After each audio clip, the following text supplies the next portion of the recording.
The House with a Clock in Its Walls is a surprisingly above-average film. Now, this is based on an almost 50-year-old children's book written by the late John Bel Ayres that I have not read, so please keep that in mind as I give my thoughts on the film. This film was directed by Eli Roth, who up to this point is mostly well known for his extremely graphic and gory, splatterific horror films. In fact, I actually watched The Green Inferno immediately afterwards, and no surprise, these two films could not be any different from each other.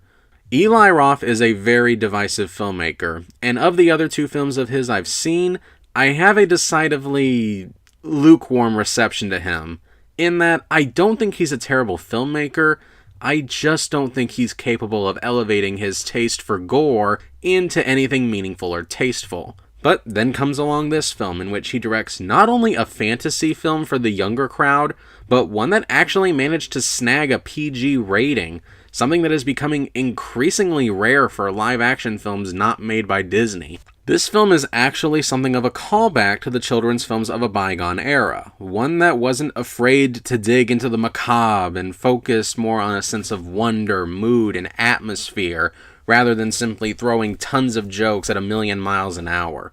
And that is the film's strongest asset, is its mood and atmosphere. The film may be darker than your typical kids film today, but when you really get down to it, it's not really that dark. And there is still a very infectious sense of fun and adventure that permeates this film and can be entertaining to both kids and adults for different reasons. In fact, this film can be used as an excellent springboard to start introducing your kids to films with a bit more mature and darker material.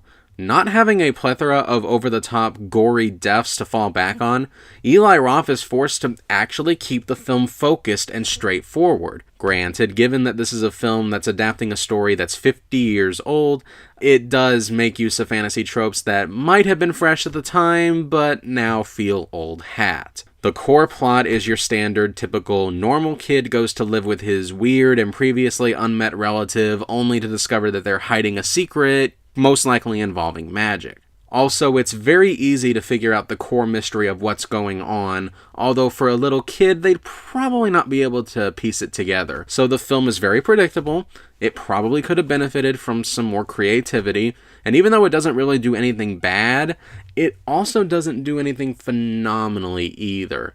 This is just a very straightforward, run-of-the-mill children's fantasy that will only stand out because these kinds of films being released today are so rare. This is a film that is destined to become a beloved childhood classic to those who are kids right now, and who will look back on this with a lot of nostalgia, and there could be far, far worse films for them to have that connection with.